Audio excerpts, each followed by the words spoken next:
ഒമ്പതാമത്തത് തുടങ്ങണം.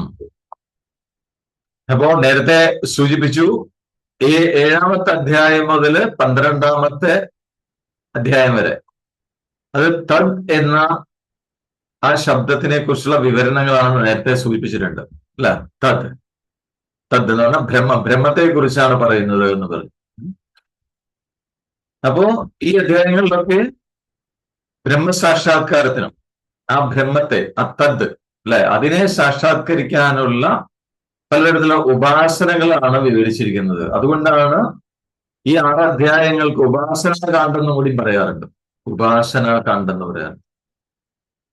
അപ്പൊ 8-ാമത്തെ അധ്യായം ശരിക്ക് ആ തദ് എന്ന് പറയുന്ന ആ ബ്രഹ്മത്തിന്റെ വിവരണം തന്നെയാണ്. പക്ഷെ അതേസമയം ആ അക്ഷരബ്രഹ്മം അല്ലെ, ആ ശരമില്ലാത്ത, നാശമില്ലാത്ത ആ ബ്രഹ്മത്തെ ഉപാസിക്കുന്നതും കൂടിയാണ് അതിൽ സൂചിപ്പിച്ചു. ഉപാസന എങ്ങനെ ഉപാസിക്കണം. അപ്പോ അക്ഷരബ്രഹ്മോപാസന എന്ന് പറഞ്ഞാൽ എന്താണ്? എല്ലാ ഭാവങ്ങളിലും, അത് അധ്യാത്മമാവട്ടെ, അതിഭൂതമാവട്ടെ, അതിനെക്കുറിച്ചൊക്കെ എക്സ്പ്ലെയിൻ ചെയ്തിരുന്നു നേരത്തെ. അതിദൈവമാവട്ടെ, അതിയജ്ഞമാവട്ടെ, ഈ ഭാവങ്ങളിലൊക്കെ പ്രപഞ്ചത്തെ ഉൾക്കൊള്ളിച്ച്, പ്രപഞ്ചം മുഴുവൻ ഈ ഭാവങ്ങളിലാണ്.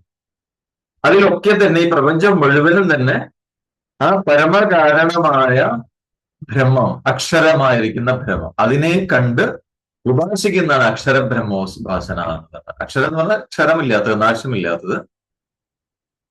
അപ്പോ എല്ലാ ഭാവങ്ങളിലും, ആധ്യാത്മികമായാലും അതിഭൂതമായാലും അതിദൈവമായാലും അതിയജ്ഞമായാലും, ഈ ഭാവങ്ങളിലൊക്കെ പ്രപഞ്ചത്തെ, അതിന് പരമകാരണമായിരിക്കുന്ന ബ്രഹ്മത്തെ തന്നെ കണ്ട് ഉപാസിക്കുക. ഇവിടെ എന്തൊക്കെ നമ്മളുണ്ടോ അത് മുഴുവൻ ബ്രഹ്മമാണ്. ആ രീതിയിൽ ഉപാസിക്കുന്നതാണ് അക്ഷരബ്രഹ്മ ഉപാസന എന്നാണ് അതിന് പറയുന്നത്. അപ്പൊ ഈ ഒരു ഉപാസന രീതി അത് എളുപ്പത്തിലാക്കാനാണ് ഭഗവാൻ ആദ്യം പറഞ്ഞ ആ ഭാവങ്ങളെ അദ്ദേഹത്തിന്റെ തുടക്കത്തിൽ തന്നെ വ്യക്തമായിട്ട് പറഞ്ഞത്.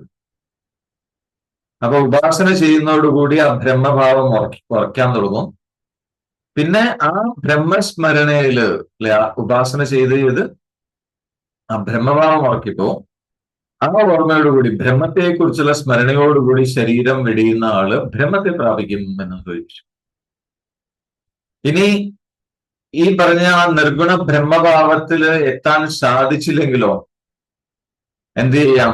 ആ അക്ഷര ബ്രഹ്മോപാസകൻ, ബ്രഹ്മത്തെ ഉപാസിക്കുന്ന ആൾക്ക് പ്രണവോപാസന ഉറപ്പിക്കാം. എന്നിട്ട് പ്രണവം സ്മരിച്ചുകൊണ്ട് ശരീരം വെടിഞ്ഞാൽ ക്രമമുക്തി പ്രാപിക്കും എന്നാണ്. പിന്നീട് ജനിക്കേണ്ടി വരില്ലേ. അപ്പൊ ഏത് രീതിയിലായാലും വേറൊന്നിലും മനസ്സ് ചെന്ന് പറ്റാതെ അല്ലെ, അനന്യ ചേതസ്സായിട്ട് സത്യത്തിനെ മാത്രം ഫോക്കസ് ചെയ്യുന്നവർക്ക് ആ രീതിയിൽ സത്യത്തെ സമീപിക്കുകയാണെങ്കിൽ ആ സത്യം സുലഭമായി തീരും എന്നാണ് പറയുന്നത്. വേറൊന്നിലും മനസ്സ് പോകരുത്. നമ്മളുടെ സാധാരണക്കാരുടെ അവസ്ഥ എന്താണ്? മനസ്സ് പലതിലും ചെന്ന് പറ്റിയാണ്. അതിന്റെ ഒരു ഭാഗം മാത്രമേ ഈശ്വരനിലേക്ക് അല്ലെങ്കിൽ ബ്രഹ്മത്തിലേക്ക് പോകുന്നുള്ളൂ. അപ്പൊ അതുകൊണ്ട് അത് സുലഭമാവില്ല എന്നാണ് പറയുന്നത്. അപ്പൊ അത് വേണമെങ്കിൽ വേറെ ഒന്നിനും ചെന്ന് പറ്റാതെ ഇതിൽ മാത്രമായിരിക്കണം മനസ്സ് നിൽക്കേണ്ടത്. അങ്ങനെയാണെങ്കിൽ അത് കിട്ടുന്നതാണ് ഭഗവാൻ പറയുന്നത്. അപ്പൊ എന്തിനാണ് ആ ബ്രഹ്മം നേടുന്നത് ചോദിച്ചു കഴിഞ്ഞാൽ, ബ്രഹ്മം പ്രാപിക്കുന്നത് എന്തിനാ ചോദിച്ചു കഴിഞ്ഞാൽ, അത് പ്രാപിച്ചു കഴിഞ്ഞാൽ മാത്രമേ ഈ സംസാരം ഒഴിഞ്ഞു കിട്ടുള്ളൂ. സംസാരം എന്ന് പറയുന്നത് ജനന മരണ സ്വരൂപമാണ് സംസാരം. ജനിക്കുക മരിക്കുക, ജനിക്കുക മരിക്കുക, ഇതാണ് ഈ സംസാരത്തിന്റെ സ്വരൂപം. അപ്പൊ അതിൽ നിന്ന് അത് ഒഴിവാക്കി കിട്ടണമെങ്കിൽ ഇതൊരു മാർഗ്ഗമേ ഉള്ളൂ. എവിടെ നിന്നാണോ നമ്മൾ വന്ന് അതിലേക്ക് തന്നെ ലയിച്ചു ചേരുക, ആ ബ്രഹ്മപ്രാപ്തി, അതുണ്ടായാലും സാധിക്കുള്ളൂ എന്നാണ് പറയുന്നത്. അപ്പൊ നേരത്തെ സൂചിപ്പിച്ചു, അദ്ദേഹത്തിൽ പറഞ്ഞു ബ്രഹ്മലോകം മുതൽ എല്ലാം, ഇവിടെ എന്തെല്ലാം ഉണ്ടോ സൃഷ്ടിയിൽ അത് മുഴുവൻ പ്രകൃതിയിൽ ആവർത്തിച്ച് ഉണ്ടായി നിലനിന്ന് മറയുന്നതാണ്. പിന്നെ കാലഗണനയെ കുറിച്ച് പറഞ്ഞു അല്ലെ. ബ്രഹ്മാവിന്റെ ഒരു പകല് എന്ന് പറഞ്ഞാൽ 1000 ഡിവൈൻ ഇയർ അല്ലെ, 1000 ദിവ്യ യുഗമാണ് ബ്രഹ്മാവിന്റെ ഒരു പകല്. പിന്നെ 1000 ദിവ്യയുഗം രാത്രി. അപ്പൊ ഒരു ദിവ്യയുഗം എന്ന് പറഞ്ഞാൽ നമ്മളുടെ ചതുർയുഗമാണ്. അപ്പൊ നമ്മളുടെ 1000 ചതുർയുഗമാണ് ബ്രഹ്മാവിന്റെ ഒരു പകല്. അതേപോലെ നമ്മളുടെ 1000 മനുഷ്യന്റെ 1000 ചതുർയുഗമാണ് ബ്രഹ്മാവിന്റെ ഒരു രാത്രി. അപ്പൊ ഇതിനെ അറിയുന്നവരാണ് രാത്രിയും പകലും അറിയുന്നവര് എന്ന് പറയും അല്ലെ. അതേപോലെ ബ്രഹ്മാവിന്റെ പകല് തുടങ്ങുമ്പോൾ എന്ന് പറഞ്ഞാൽ ബ്രഹ്മാവ് ഉണരുന്നതോടുകൂടി പ്രപഞ്ച ഘടകങ്ങൾ ഓരോന്നായിട്ട് പുറമേക്ക് പ്രകാശിക്കാൻ തുടങ്ങുന്നു. അതാണ് സൃഷ്ടി എന്ന് പറയുന്നത്. ഈ ബ്രഹ്മാവ് ഉറങ്ങുന്നതോടുകൂടി അത് എവിടെ നിന്നാണ് ഉണ്ടാവുന്ന? അവ്യക്തത്തിൽ നിന്നാണ് അത് വരുന്നത് അല്ലെ. ആദ്യം സൃഷ്ടിയുടെ ആ ഒരു രീതിയെക്കുറിച്ച് പറഞ്ഞു. ബ്രഹ്മം അത് നിശ്ചലമായിരിക്കുന്നു, എല്ലായിടത്തും നിറഞ്ഞിരിക്കുന്നു. പക്ഷെ അതിന്റെ തന്നെ ഭാവമായ, അതിന്റെ തന്നെ ഭാഗമായ, അതിന്റെ തന്നെ ശക്തിയായ മായ സ്പന്ദിക്കാൻ തുടങ്ങുമ്പോൾ സ്പന്ദനത്തിൽ നിന്ന് ആദ്യം ഒരു അവ്യക്തത ഉണ്ടാവുന്നു എന്ന് പറഞ്ഞു. മായ അവ്യക്തം എന്ന് പറഞ്ഞാൽ ഈ ബ്രഹ്മസ്വരൂപത്തെ അവ്യക്തതയിൽ മറയ്ക്കും. എന്നിട്ട് പിന്നെ അതിന്റെ സ്ഥാനത്ത് വിക്ഷേപങ്ങള് പ്രപഞ്ചത്തെ കാണിക്കുകയായി എന്നാണ് പറയുന്നത്. അപ്പൊ ആ അവ്യക്തത്തിൽ നിന്നാണ് ഓരോ പ്രപഞ്ച ഘടകങ്ങൾ ഉണ്ടാവുന്നത്. അത് ബ്രഹ്മാവിന്റെ പകല് സൃഷ്ടി. ഇനി ബ്രഹ്മാവ് ഉറങ്ങുമ്പോഴോ ഈ പ്രകടമാവുന്നത് ഓരോന്ന് അവ്യക്തതയില് മറഞ്ഞു പോവുകയും ചെയ്യും. അപ്പൊ പ്രകൃതി അവ്യക്ത രൂപിണിയാണ് പറഞ്ഞു. അപ്പൊ പരബ്രഹ്മത്തിന്റെ സ്ഥിതി എന്ന് പറയുന്നത് അതിനും അപ്പുറത്താണ്, ആ അവ്യക്തത്തിനും അപ്പുറത്താണ്, ആ പ്രകൃതിക്കും അപ്പുറത്താണ് പരബ്രഹ്മത്തിന്റെ സ്ഥിതി എന്ന് പറയുന്നത്. അപ്പൊ ഈ ഒരു ബോധം, ഈ ഒരു സത്യബോധം, ഈ ഒരു ബ്രഹ്മബോധം ഈ ജന്മത്തില് ബുദ്ധിയുടെ തലത്തിലെങ്കിലും നമ്മൾക്ക് ഉറപ്പ് വന്നു കഴിഞ്ഞാൽ, സിദ്ധാന്തപരമായിട്ടെങ്കിലും ആ ബ്രഹ്മബോധം ഉണ്ടായി കഴിഞ്ഞാൽ പിന്നെന്ത് ചെയ്യാം? ആത്മാനുസന്ധാനം ചെയ്ത് അല്ലെങ്കിൽ ബ്രഹ്മാനുസന്ധാനം ചെയ്ത് അതോടുകൂടി ഒന്നുകിൽ ആത്മാവിനെ സ്മരിച്ചുകൊണ്ട്, ബ്രഹ്മത്തെ സ്മരിച്ചുകൊണ്ട്, അതല്ലെങ്കിൽ ഓംകാരത്തെ സ്മരിച്ചുകൊണ്ട്, ഓംകാരധ്വനിയോടുകൂടി ശരീരം ഉപേക്ഷിക്കുന്ന ആള് ഏത് വഴിക്ക് പോകുന്നവരെന്ന്? ഉത്തരായണ മാർഗത്തില്. ഉത്തരായണ മാർഗത്തിൽ പോകുന്നവര് ക്രമമുക്തിക്ക് അർഹരായി തീരും എന്നാണ്. അവർക്ക് പിന്നീട് ഇങ്ങോട്ട് ജനിക്കേണ്ടി വരില്ല. അനാവൃത്തി എന്ന് പറഞ്ഞു അത്. ഇനി സത്യം എന്തെന്ന് ബോധം വന്നിട്ടില്ല, വസ്തുബോധം വന്നിട്ടില്ല. പക്ഷെ പുണ്യകർമ്മങ്ങളൊക്കെ ചെയ്യുന്നുണ്ട് പല ആഗ്രഹങ്ങൾക്ക് വേണ്ടി. അങ്ങനെയുള്ളവർ ഏത് വഴിക്കാ പോവാ? ദക്ഷിണായന മാർഗത്തിലൂടെ പോകും. അവര് ദക്ഷിണായന മാർഗത്തിലൂടെ പോയി പിതൃലോകം പ്രാപിച്ച് തിരിച്ചു വരേണ്ടി വരും, വീണ്ടും ജനിക്കേണ്ടി വരും എന്നാണ്. അപ്പൊ ഉത്തരായണം എന്ന് പറയുന്നത്, ദക്ഷിണായനം എന്ന് പറയുന്നത് പ്രപഞ്ചത്തിലെ ജീവമാർഗങ്ങളാണ്, ശാശ്വതമായ മാർഗങ്ങളാണ് എന്ന് പറയും. അത് ശാശ്വതമാണ് അല്ലെ, ശാശ്വതമായ നിയമങ്ങളാണ് എന്ന് പറയും. അപ്പൊ ഇതിനെക്കുറിച്ച് വ്യക്തമായി അറിയുന്ന ആള് ഒരിക്കലും ഈ ലൗകികമായ കാര്യങ്ങളിൽ പെട്ടുപോകില്ല, അതിൽ മോഹബദ്ധരായി തീരില്ല. കാരണം ഈ ലൗകികമായ കാര്യങ്ങളിൽ പെട്ടുപോയി കഴിഞ്ഞാൽ എന്താ സംഭവിക്കുക? വീണ്ടും തിരിച്ചു വരേണ്ടി വരും എന്നാണ് പറയുന്നത് അല്ലെ. അപ്പൊ അതുകൊണ്ട് ഇതിനെക്കുറിച്ച് അറിയാവുന്നവർ ഒരിക്കലും ഇതിലൊന്നും സംഘം വെക്കില്ല എന്ന് പറയും. അപ്പൊ ആ ബ്രഹ്മപ്രാപ്തി, ബ്രഹ്മപദമാണ് വേണ്ടത്. അത് ആഗ്രഹിച്ചുകൊണ്ട് യോഗം അഭ്യസിക്കുന്ന ആള് എല്ലാ പുണ്യഫലങ്ങളെയും, നേരത്തെ പറഞ്ഞു അല്ലെ, ദാനം ചെയ്യുന്നതിന്റെ പുണ്യം, യജ്ഞം ചെയ്യുന്നതിന്റെ പുണ്യം, അങ്ങനെ കുറെ പുണ്യങ്ങൾ പറഞ്ഞു.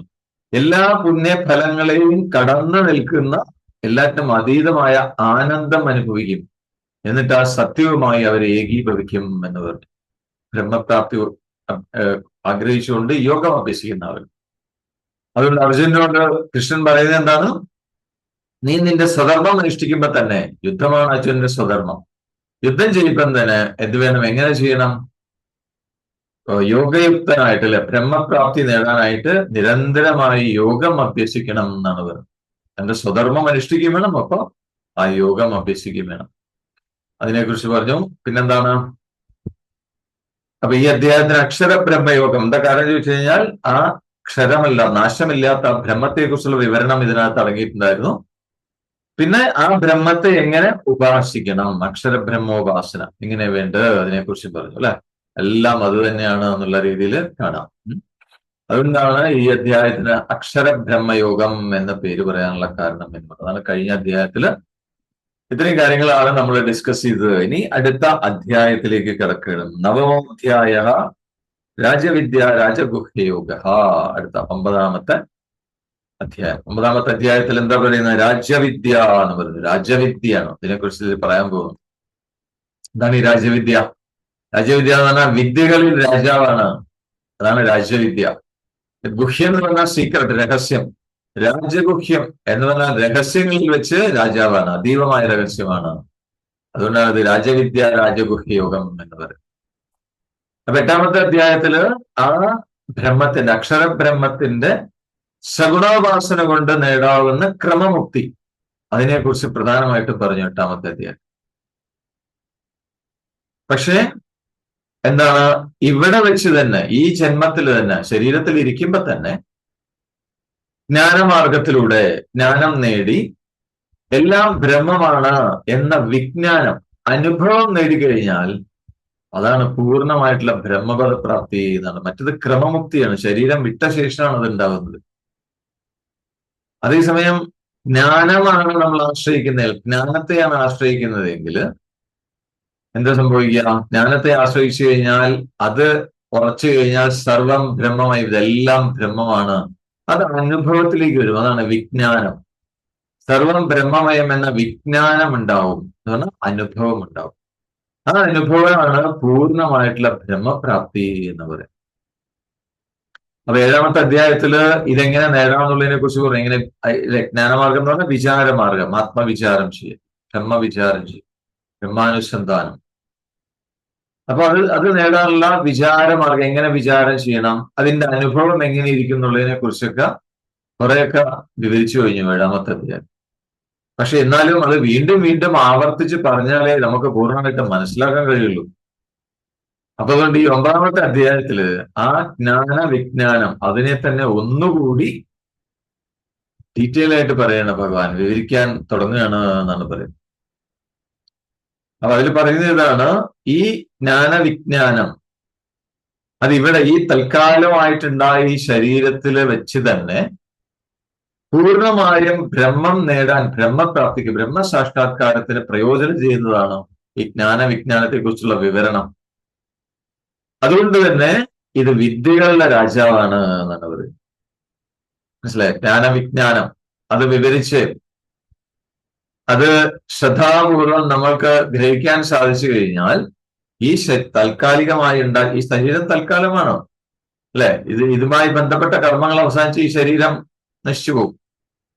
അപ്പൊ ഈ തൽക്കാല ശരീരത്തിൽ ഇരുന്നു കൊണ്ട് തന്നെ പൂർണ്ണമായ ബ്രഹ്മപദപ്രാപ്തി സാധിക്കും, ബ്രഹ്മസാക്ഷാത്കാരം സാധിക്കും ആ ജ്ഞാനവിജ്ഞാനത്തിലൂടെ.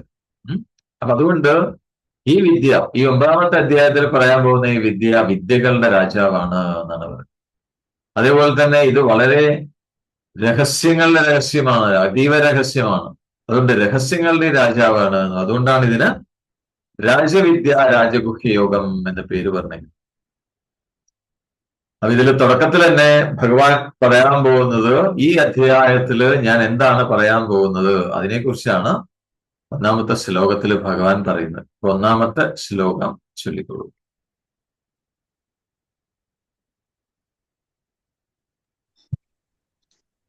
ശ്രീ ഭഗവാനുവാച ഇദം തുതേ ഗുഹ്യതമം പ്രവക്ഷ്യാമ്യനസൂയവേ ജ്ഞാനം വിജ്ഞാനസഹിതം യജ്ഞാത്വമോക്ഷ്യസേ അശുഭാത്.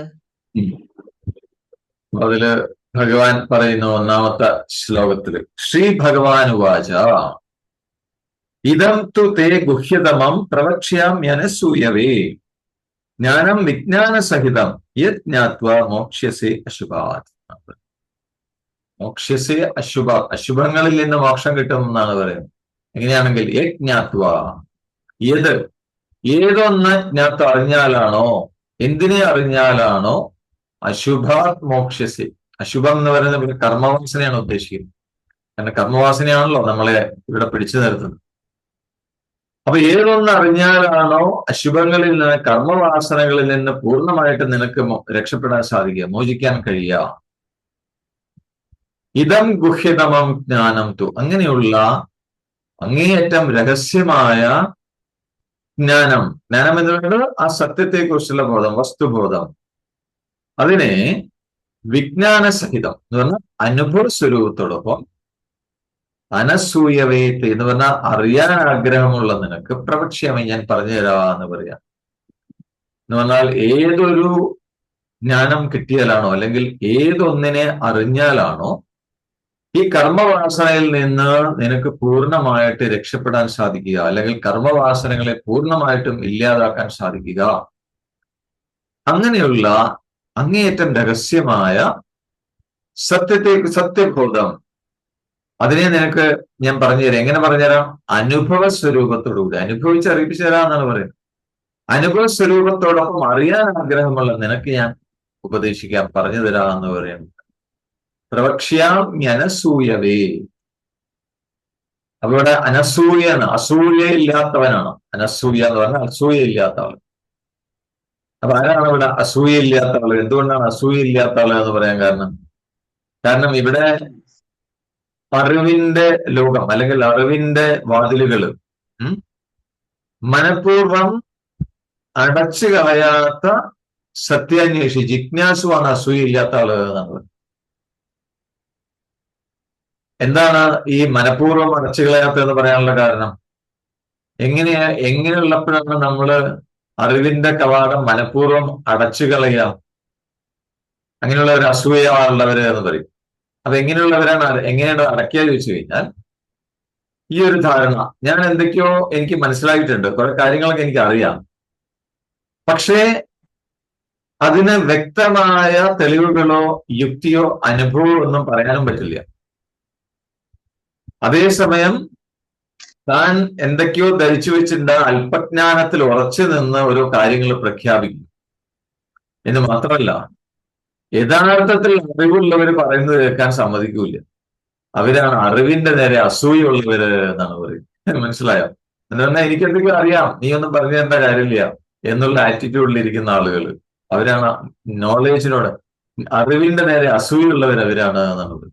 യഥാർത്ഥത്തിൽ അവർക്ക് അറിയില്ല, പക്ഷെ എന്തൊക്കെയോ അറിയാമെന്ന് അവർ ധരിച്ചു വെച്ചിരിക്കുന്നു. എന്നാൽ അറിയാവുന്ന കാര്യങ്ങളെ വ്യക്തമായിട്ട് തെളിയിക്കാൻ അവർക്ക് പറ്റില്ല, യുക്തിയില്ല, അനുഭവമില്ല. അതേസമയം അവർക്ക് ഉണ്ടെന്ന് തോന്നുന്ന ആ ചെറിയ ജ്ഞാനത്തിൽ, അല്പജ്ഞാനത്തിൽ അവർ ഉറച്ചു നിൽക്കും. എന്തോ കുറച്ച് കിട്ടിയിട്ടുണ്ട്, അതിൽ പിടിച്ചു നിൽക്കും. എന്നിട്ട് ഓരോരോ പ്രഖ്യാപനങ്ങൾ നടത്തും. പിന്നെ മറ്റുള്ളവർ അറിവുള്ളവർ ശ്രുതി, യുക്തി, അനുഭവം, സ്വന്തം അനുഭവം, ഇതൊക്കെ കൊണ്ട് മറ്റുള്ളവർ പറയുന്നത് കേൾക്കാൻ സമ്മതിക്കൂല. അവരാണ് അസൂയുള്ളവർ, അറിവിന്റെ നേരെ അസൂയുള്ളവര് എന്നാണ്.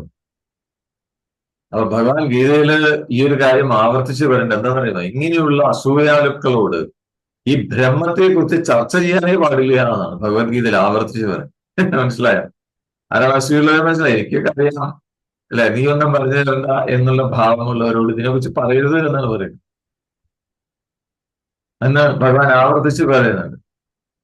അപ്പൊ ബ്രഹ്മം എന്ന് പറയുന്നത് അങ്ങേയറ്റം അല്ലെ, ഏറ്റവും ഉയർന്ന ധർമ്മമായിട്ട് അനുഭവിച്ചറിയേണ്ട ഒരു സത്യവസ്തുവാണ് ബ്രഹ്മം. അത് മാത്രമേ ഉള്ളൂ, അതിനെ അനുഭവിച്ചറിയേണ്ടതാണ് എന്നാണ് പറയുന്നത്. അത് അനുഭവത്തിൽ മാത്രമാണ് പൂർണ്ണമായിട്ട് തെളിയുള്ളൂ. അതുകൊണ്ട് തന്നെ അതിനെക്കുറിച്ചുള്ള ജ്ഞാനം എന്ന് പറയുന്നത് അങ്ങേയറ്റം രഹസ്യം നിറഞ്ഞതാണ്, രഹസ്യപൂർണമാണ്. ഇത് അനുഭവിച്ചറിയാനേ പറ്റൂ ഈ ബ്രഹ്മം എന്ന് പറയും. അപ്പൊ എങ്ങനെയാണ് അനുഭവിച്ചറിയാൻ ചോദിച്ചു കഴിഞ്ഞാൽ, ആദ്യം ഈ അനുഭവം സിദ്ധിച്ച, ഈ ബ്രഹ്മജ്ഞാനം നേടിയ, ബ്രഹ്മാനുഭവം സിദ്ധിച്ച ഗുരുവിൽ നിന്ന് ഉപദേശ രൂപേണ ഗ്രഹിക്കണം എന്നാണ് പറയുന്നത് എന്താണ് സത്യം എന്നുള്ളത്. ഗുരു പറഞ്ഞു, ഗുരുവിനെ സമീപിക്കുമ്പോൾ ഗുരുവിന്റെ ശുശ്രൂഷയിലൂടെ ഗുരു ഉപദേശിച്ചു തരും. സിദ്ധാന്തപരമായിട്ട് അല്ലെ, ബുദ്ധിയുടെ തലത്തിൽ അത് വരും. അത് മനസ്സിലാക്കുക, അത് ഗ്രഹിക്കുക. എന്നിട്ടോ പിന്നെ ആ കേട്ടത് മനനം ചെയ്യണം, യുക്തി വിചാരം ചെയ്യണം. ആ കേട്ട അതാണ് ശ്രവണം, മനനം, നിധിധ്യാസം. അപ്പോ ഗുരുവിൽ നിന്ന് ഈ സത്യം അനുഭവിച്ചറിഞ്ഞ ഗുരുവിൽ നിന്ന് സിദ്ധാന്തപരമായിട്ട് അതിനെ ഗ്രഹിക്കണം. എന്നിട്ട് സ്വയം യുക്തി വിചാരം ചെയ്ത് സ്വയം യോഗം അഭ്യസിച്ചുകൊണ്ട് വേണം ആ സത്യം അനുഭവിക്കാൻ എന്നാണ് പറയുന്നത്. അപ്പോഴേ അത് അനുഭവിക്കാൻ പറ്റും. അപ്പൊ എങ്ങനെയുള്ളവർക്കാണ് അത് സാധിക്കുക ചോദിച്ചു കഴിഞ്ഞാൽ, തുറന്ന മനസ്സുള്ളവർക്ക്, അറിവിന്റെ നേരെ തടസ്സങ്ങളൊന്നും സൃഷ്ടിക്കാതെ ഓപ്പൺ മൈൻഡഡ് ആയിട്ടിരിക്കണം. അങ്ങനെയുള്ളവർക്ക് മാത്രമേ അത് സാധിക്കുള്ളൂ. നേരെ വെച്ച് ഇതൊക്കെ ഞാൻ കുറെ കേട്ടത്, എനിക്കൊക്കെ അറിയാം എന്നുള്ള ഭാവത്തിൽ ഇരുന്നു കഴിഞ്ഞാൽ ഇത് അനുഭവത്തിൽ ഉണ്ടാവില്ല, സാധിക്കില്ല എന്നാണ് പറയുന്നത്. അപ്പൊ അങ്ങനെ അസൂയ അല്ലാത്ത ആർക്കും, അസൂയാലും അല്ലാത്ത ആർക്കും ഈ സത്യത്തെ അനുഭവിച്ചറിഞ്ഞാലുള്ള ഗുണം എന്താ? സത്യത്തെ അനുഭവിച്ചറിഞ്ഞ് എല്ലാ ദുഃഖത്തിൽ നിന്നും രക്ഷപ്പെടാമെന്നാണ് പറയുന്നത്. കേട്ടോ? അപ്പൊ ഈ സത്യത്തെ അറിഞ്ഞു കഴിഞ്ഞാൽ, അനുഭവിച്ചു കഴിഞ്ഞാൽ, ഈ സത്യത്തെ അറിഞ്ഞ് ആദ്യം ഗുരുമുഖത്ത് നിന്ന് അറിയുന്നു നമ്മൾ, പിന്നെ അനുഭവിക്കുന്നു. അപ്പൊ അനുഭവിച്ചു കഴിഞ്ഞാൽ പിന്നെ എല്ലാ ദുഃഖത്തിൽ നിന്നും ശാശ്വതമായ മോചനമാണ് അങ്ങനെ നേടാൻ സാധിക്കും എന്ന് പറയുന്നത്. അത് ആർക്കും നേടാവുന്നതാണ് എന്നാണ് പറയുന്നത്. ചിലർക്ക് മാത്രമേ ഇത് കിട്ടുന്നില്ല. എല്ലാവർക്കും ആർക്ക് വേണമെങ്കിലും, പക്ഷെ അതിനോടൊരു താല്പര്യം വേണമെന്ന് മാത്രം. അപ്പൊ ഇവിടെ ആ ബ്രഹ്മവിദ്യയോട് അർജുനന് പൂർണ്ണമായും താല്പര്യം ഉണ്ടാക്കണം. അപ്പൊ താല്പര്യം ഉണ്ടാക്കുകയും വേണം. പിന്നെ ഭഗവാൻ പറയുന്ന കാര്യങ്ങൾ, ഭഗവാന്റെ വാക്കുകളിൽ ശ്രദ്ധയുണ്ടാവണം. അപ്പൊ അതിനു വേണ്ടിയിട്ട് ഭഗവാൻ എന്താ പറയുന്നത്? ഞാൻ ഉപദേശിക്കാൻ പോകുന്ന ഈ വിദ്യയുടെ അങ്ങേയറ്റത്തെ മഹാത്മ്യം എന്താണെന്നാണ് ആദ്യം പറയുന്നത്. അതിന്റെ ഗുണം എന്താന്ന് പറഞ്ഞു കഴിഞ്ഞാൽ, അതിന്റെ മഹത്വം എന്താന്ന് പറഞ്ഞു കഴിഞ്ഞാലേ ശ്രദ്ധ ഉണ്ടാവുള്ളൂ, അല്ല? ശ്രദ്ധ ഉണ്ടാവുള്ളൂ. അത്രയും ഗംഭീരമായ ഒരു സംഗതിയാണ് പറയാൻ പോകുന്നത് പറഞ്ഞു കഴിഞ്ഞാൽ നമ്മൾക്ക് അങ്ങനെ കാത് കൂർപ്പിച്ചിരിക്കും. അതിന് കേൾക്കാൻ ഒരു താല്പര്യം ഉണ്ടാവും. അപ്പൊ അങ്ങനെ ഒരു താല്പര്യം അർജുനന്റെ ഉള്ളിൽ ഉണ്ടാക്കാനായിട്ട് ഭഗവാൻ ഇതിന്റെ മഹാത്മ്യത്തെ സ്തുതിക്കുകയാണ്. ഈ രാജ്യവിദ്യ രാജ്യഗുഹ്യയോഗം ഇതിന്റെ മഹാത്മ്യത്തെ പറയുന്നത് രണ്ടാമത്തെ ശ്ലോകത്തില്. അതാണ് രണ്ടാമത്തെ ശ്ലോകം ചൊല്ലിക്കോ.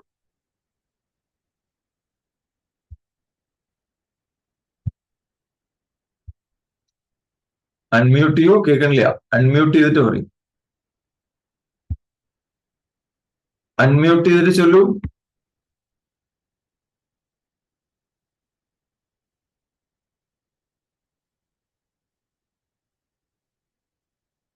ആൾ ഔട്ടായല്ലോ.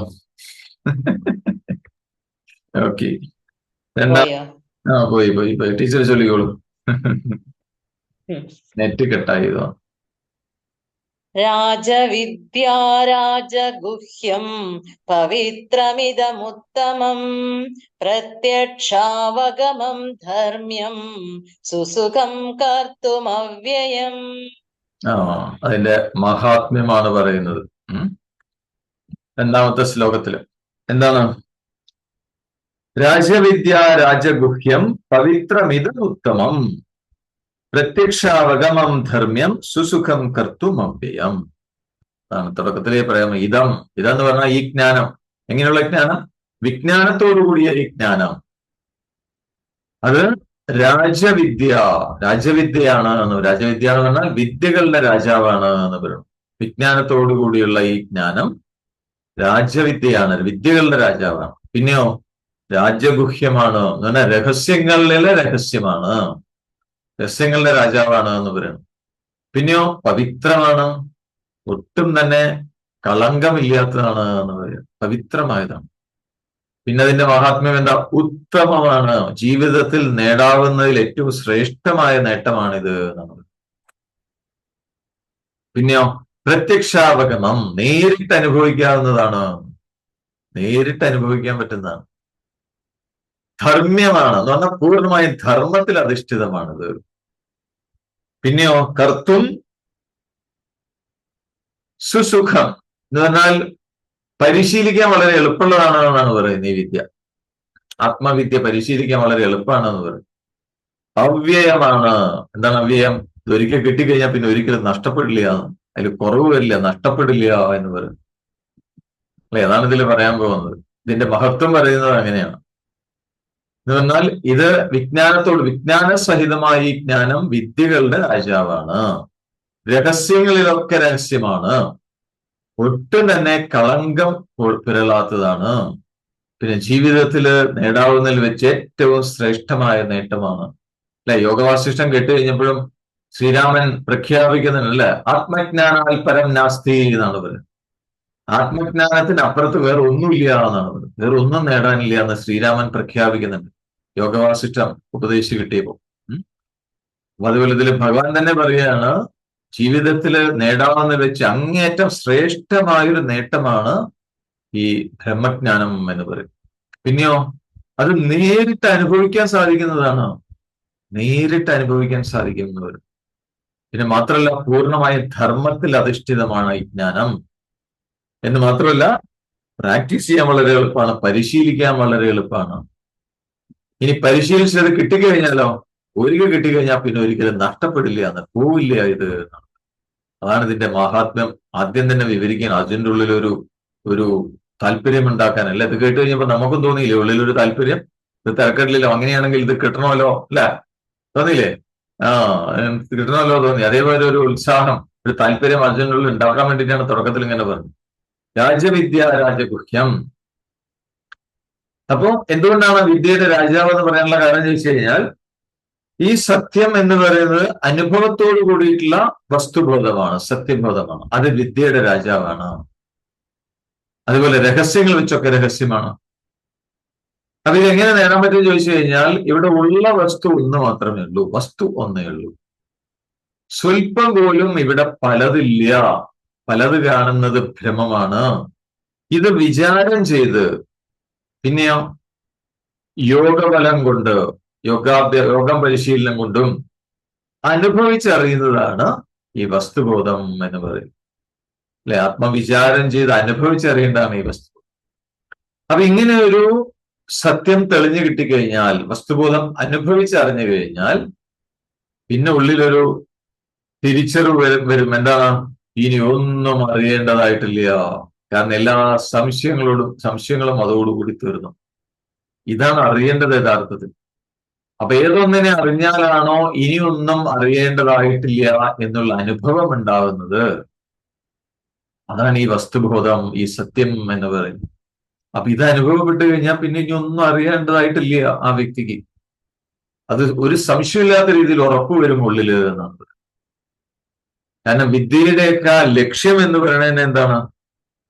ആ ക്യൂരിയോസിറ്റിയെ ശമിപ്പിക്കലാണ്, ജിജ്ഞാസ ഇല്ലാതാക്കലാണ്, അതിനെ ശമിപ്പിക്കലാണ്, അറിയാനുള്ള ആഗ്രഹം ശമിപ്പിക്കലാണ് വിദ്യയുടെ പരമമായ ലക്ഷ്യം. അപ്പൊ ഇനിയും എന്തെങ്കിലും അറിയണം എന്നുള്ള ആഗ്രഹം പൂർണ്ണമായിട്ടും ഇല്ലാതാക്കാൻ സാധിക്കുമെങ്കിൽ ആ വിദ്യ തന്നെയാണ് വിദ്യകളുടെയൊക്കെ രാജാവ് എന്നാണ് പറയുന്നത്. അതുകൊണ്ടാണ് ഇതിനെ രാജവിദ്യ എന്ന് പറയാനുള്ള കാരണം. അപ്പൊ ഇത് അറിഞ്ഞു കഴിഞ്ഞാൽ ഇനി എന്തെങ്കിലും ഒന്ന് അറിയാൻ ബാക്കിയുണ്ടല്ലോ എന്നുള്ള തോന്നലേ ഉണ്ടാവില്ല എന്നാണ്. മനസ്സിലായോ? പിടികിട്ടിയോ? അപ്പൊ ആ ജിജ്ഞാസ പൂർണ്ണമായിട്ടും ഇല്ലാതാക്കും എന്നാണ് ഈ ജ്ഞാനം കിട്ടിക്കഴിഞ്ഞാൽ. അപ്പൊ അതുകൊണ്ട് തന്നെയാണ് ഇത് ഈ ബ്രഹ്മവിദ്യക്ക് വേദാന്തം എന്നൊരു പേര് പറയാറുണ്ട്. വേദാന്തം.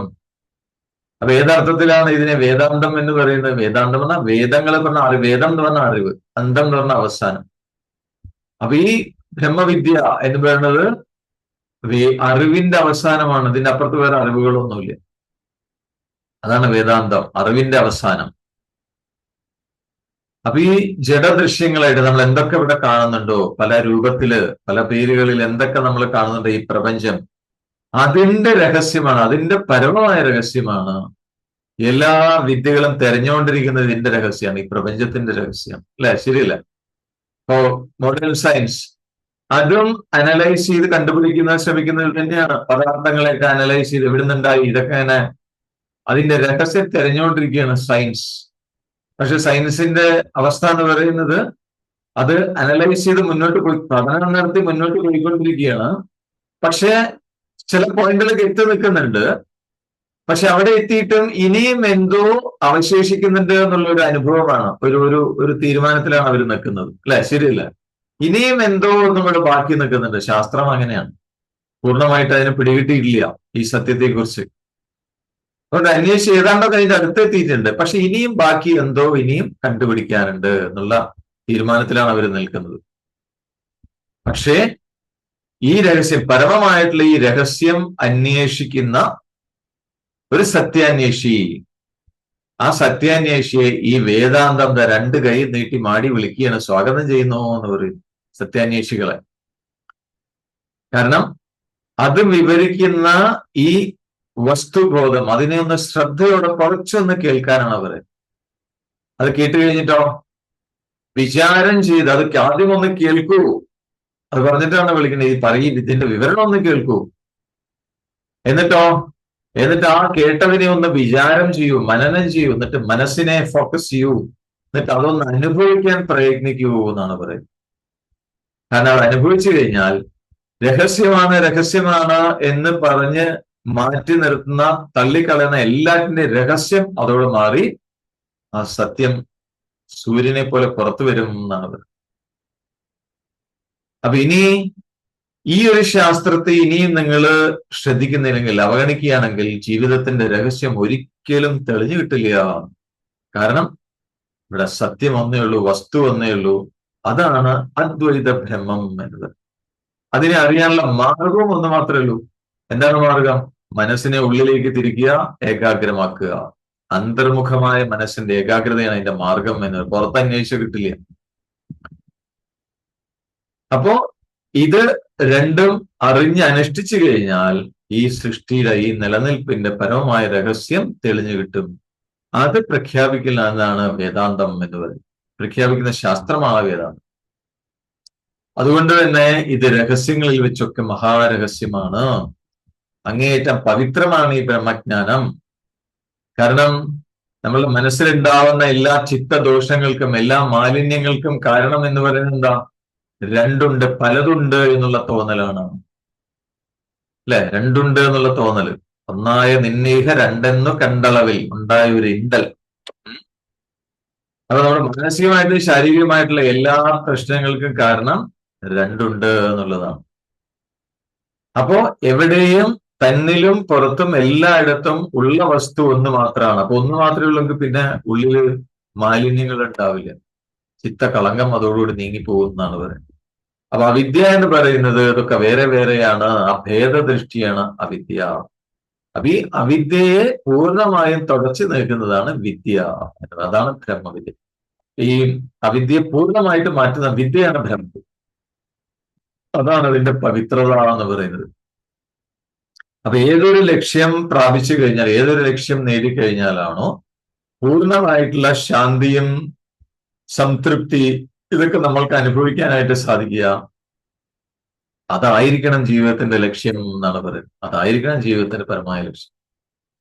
അപ്പൊ അങ്ങനെ ഒരു ലക്ഷ്യത്തെ വ്യക്തമായിട്ട് കാണിച്ചു തരുന്ന ഒരു വിദ്യയാണ് ഈ ബ്രഹ്മവിദ്യ എന്ന് പറയുന്നത്. അപ്പൊ രണ്ടില്ലാത്ത ആ ഒരു അനുഭവത്തിൽ ഒന്നിനെ മാത്രം അനുഭവിക്കുമ്പോൾ അവിടെ പിന്നെ അസംതൃപ്തിക്ക് യാതൊരു സ്ഥാനവുമില്ല, അല്ലെ? അശാന്തിക്കും സ്ഥാനമില്ല. അതുകൊണ്ടാണ് ഈ ജ്ഞാനം ഉത്തമമാണ് എന്ന് ഭഗവാൻ പറയുന്നത്. അപ്പൊ പരലോക സുഖങ്ങളൊന്നും നമുക്ക് ഈ ജീവിതത്തിൽ നേരിട്ട് അനുഭവിക്കാൻ പറ്റില്ല. അതേപോലെ തന്നെ ഈ ലോകത്ത് എന്ന് പറഞ്ഞാലും ദേശം അനന്തമാണ്, അല്ലെ? എല്ലായിടത്തും പോയിട്ട് കാര്യങ്ങൾ മനസ്സിലാക്കാൻ നമുക്ക് പറ്റില്ല, അതിന് പരിമിതിയുണ്ട്. അതുപോലെ കാലം അതും അനന്തമാണ്. അപ്പൊ കാലദേശങ്ങൾ അനന്തമായതുകൊണ്ട് നമുക്ക് ഈ ജീവിതത്തിലും എല്ലാ കാര്യങ്ങളും നേരിട്ട് അനുഭവിക്കാൻ പറ്റിക്കൊള്ളണമെന്നില്ല. നേരിട്ട് അനുഭവിക്കാൻ വെച്ചാൽ ബാഹ്യപ്രപഞ്ചത്തെ കുറിച്ചുള്ള അറിവുകള് നമുക്ക് നേരിട്ട് അറിയാൻ പറ്റില്ല, എല്ലാം നമുക്ക് അറിയാനായിട്ട് പറ്റില്ല. പക്ഷെ ഒന്നറിയാൻ പറ്റും, എന്താണ്? തന്നിൽ തന്നെ ആത്മാരൂപത്തിൽ ആത്മാവായിട്ട് സ്ഥിതി ചെയ്യുന്ന ആ വസ്തുവിനെ കുറിച്ച് ഉള്ള അറിവാണ് അത് ബ്രഹ്മജ്ഞാനം എന്ന് പറയുന്നത്. തൻ്റെ ഉള്ളിൽ തന്നെ ഉള്ള ആ ആത്മാവായി നിലനിൽക്കുന്ന, അല്ലെ, ഹൃദയകുഹരമധ്യേ കേവലം ബ്രഹ്മ മാത്രം ഹി അഹമഹമിതി സാക്ഷാത് ആത്മരൂപേണ ഭാതി. അപ്പൊ തന്നിൽ തന്നെ ആത്മാവായിട്ട് സ്ഫുരിച്ചുകൊണ്ടിരിക്കുന്ന ആ വസ്തുവിനെ കുറിച്ചുള്ള അറിവാണ് ബ്രഹ്മജ്ഞാനം. അതുകൊണ്ട് അതിൽ ശ്രദ്ധയുള്ള ഒരാൾക്ക് ഈ ജീവിതത്തിൽ തന്നെ ഇത് നേരിട്ട് അനുഭവിച്ച് ബോധ്യപ്പെടാൻ പറ്റും എന്നാണ് പറയുന്നത്. എന്ന് മാത്രമല്ല, എല്ലാറ്റിനും അതീതമായി ധർമ്മത്തിൽ നിന്ന് വ്യതിചലിക്കാത്തതാണ് ബ്രഹ്മജ്ഞാനം എന്ന് പറയുന്നത്. അല്ലെ? എല്ലാ മതങ്ങളും സദാചാരങ്ങളൊക്കെ പറയാറുണ്ട്, പക്ഷെ അതിന്റെ ബേസ് എന്താണെന്ന് അവർ കാണിച്ചു തരുന്നില്ല പലപ്പോഴും. അപ്പൊ എല്ലാ സദാചാരങ്ങളുടെയും ബേസ് എന്ന് പറയുന്നത് ആ സത്യബോധം വന്നു കഴിഞ്ഞാൽ, സത്യം ഒന്നേ ഉള്ളൂ എന്ന് അനുഭവിച്ചറിഞ്ഞു കഴിഞ്ഞാൽ പിന്നെ ഈ ഭേദചിന്ത കുറയും. ഭേദചിന്ത പറഞ്ഞു കഴിഞ്ഞാൽ പിന്നെ സദാചാരം തന്നെയാണ് അവിടെ ഉള്ളൂ, അല്ലെ? അതിലപ്പുറത്ത് വേറെ ഒന്നുമില്ല. അതാണ് ഇതിന്റെ എല്ലാ സദാചാരങ്ങളും ബേസ് എന്ന് പറയുന്നത് ഈ ഒരു സത്യബോധമാണ് എന്നാണ്. അപ്പൊ എല്ലാ സദാചാരങ്ങളുടെയും ബേസ് എന്ന് പറയുന്നത് ബ്രഹ്മജ്ഞാനമാണ്. അതുകൊണ്ട് ഇത് ധർമ്മ്യമാണ്. ആ സനാതനമായ ആ വസ്തു, അല്ലെ, ആ ഉള്ള വസ്തു, അതിനെ സാക്ഷാത്കരിക്കുക എന്ന് പറഞ്ഞാൽ അത് അവ്യയമാണ്. അതൊരിക്കലും നഷ്ടപ്പെടില്ല, കുറഞ്ഞു പോയില്ല എന്നാണ് പറയുന്നത്. കാരണം ഈ ശരീരം നയിച്ചാലും ആ അനുഭവത്തിന് കുറവുണ്ടാവില്ല എന്നാണ്. ശരീരത്തിന് പുറത്തു കിടന്നാലും അനുഭവം ഉണ്ടാവും. എന്ന് മാത്രമല്ല, ഈ ശരീരം വിട്ട ശേഷമാണ് തുര്യാതീതം എന്ന പൂർണ്ണമായ അനുഭവത്തിൽ എത്തിച്ചേരുക എന്ന് പോലും ശാസ്ത്രം പറയുന്നുണ്ട്. അപ്പൊ ഈ പറഞ്ഞ ജ്ഞാനത്തിന്റെ മഹാത്മ്യത്തെ ശരിയാണ്. പക്ഷേ ഈ ജ്ഞാനം പരിശീലിച്ച് അനുഭവിച്ചറിയാൻ ആർക്കാ സാധിക്കുക? അല്ലെ? അങ്ങനെ ചിലർക്ക് സംശയം ഉണ്ടാവാം. അപ്പൊ അങ്ങനെ സംശയം ഉണ്ടെങ്കിൽ അതിനുള്ള മറുപടി സുസുഖം കർത്തും എന്നാണ്. എന്ന് പറഞ്ഞാൽ ഇത് വളരെ എളുപ്പമാണ്, എല്ലാവർക്കും കിട്ടുന്നതാണ് പറയുന്നത്. സുലഭമാണ് എന്ന് പറയുന്നത്. വേണമെന്നുള്ളവർക്ക്, ശ്രദ്ധയുള്ളവർക്ക് ഇത് കിട്ടും എന്നാണ് പറയുന്നത്. വേണമെന്നുള്ളവർക്ക് ഇതുപോലെ പരിശീലിച്ച് അനുഭവിക്കാൻ പറ്റിയ ജ്ഞാനമാർഗം വേറെ ഇല്ല എന്ന്. പക്ഷെ എന്തുകൊണ്ടാണ് എല്ലാവർക്കും പറ്റാത്ത ചോദിച്ചു കഴിഞ്ഞാൽ ഇത് വേണമെന്ന് കരുതുന്നില്ല ആളുകള്. അതാണ് പ്രശ്നം.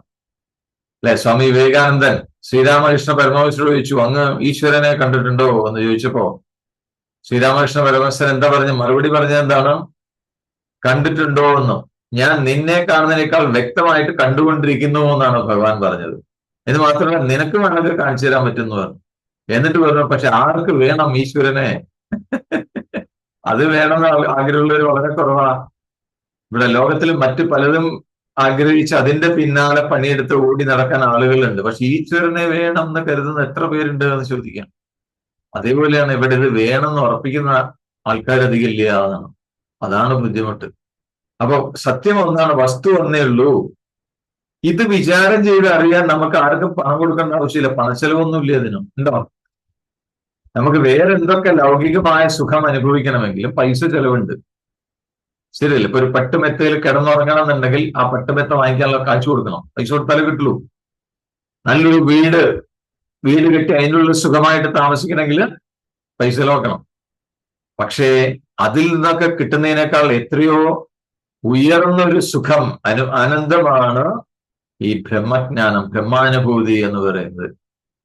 അത് കിട്ടാൻ അത് വിചാരം ചെയ്ത് ഉറപ്പിക്കുകയാണ് വേണ്ടത്. അതിന് പണച്ചെലവില്ല എന്ന്. നമ്മളുടെ പൊസിഷൻ എന്താണെന്നുള്ളൊരു ആ വ്യത്യാസവും ഇല്ല. നമ്മള് ഉയർന്ന സമൂഹത്തിൽ ഉയർന്ന ആളായാലും താഴ്ന്ന ആളായാലും ആ വ്യത്യാസമൊന്നും ഇല്ല എന്നാണ്.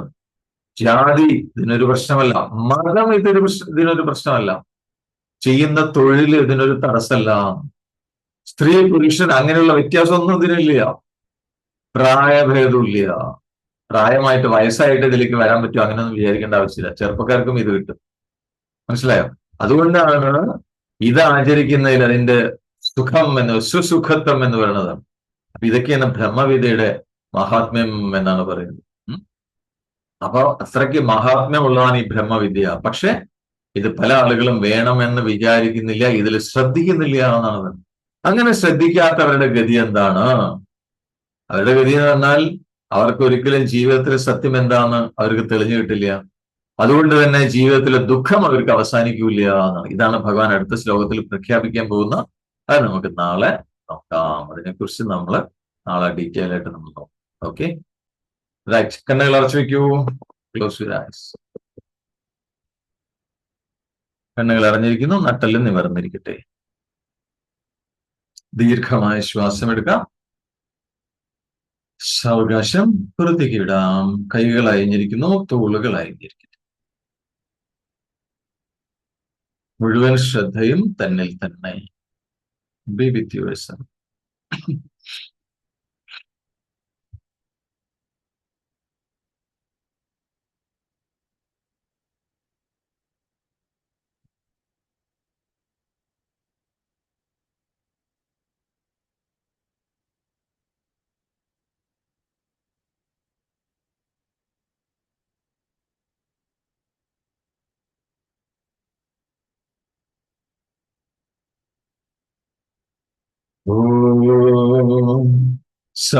സമിത്യുപസേ വൃഷന്നഗ്നേ വിശ്വാനര്യ ഇലസ്പദേ സമിത്യസേ സനോ വസൂന്യാഭര സംഘച്ഛധ്വം സംവദധ്വം സംവോമനാം ശ്രീജാനതാ ദേവാഭാഗം യഥാ പൂർവേ സഞ്ജാനാനാ ഉപാസത്തെ സമാനോ മന്ത്രഃ സമിതി സമാനീ സമാനം മനഃസഹ ചിത്തമേഷ സമാനം മന്ത്രമഭിമന്ത്രേവ സമാനേന വോഹവിഷാ ജുഹോമി സമാനീവ ആഹൂതിഃ സമാനാ ഹൃദയാനി വഹ സമാനമസ്തു വോ മനോ യഥാ വസ്തു സഹാസതി നമോ ബ്രഹ്മണേ നമോ വസ്ത്വഗ്നയേ നമഃ പൃഥവ്യേ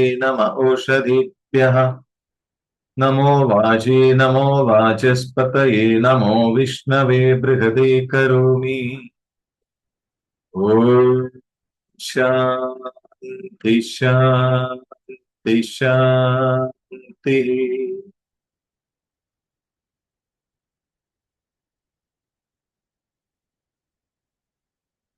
ദീർഘമായ ശ്വാസമെടുക്കാം. സാവകാശം പുറത്തേക്ക് വിടാം. ഈ സ്വന്തം ശരീരത്തിലേക്കും ചുറ്റുപാടുകളിലേക്കും ശ്രദ്ധ കൊണ്ടുവന്നുകൊണ്ട് പൂർണ്ണ തൃപ്തിയോടുകൂടി വളരെ സന്തോഷപൂർവ്വം സാവകാശം കണ്ണുകൾ തുറക്കാം.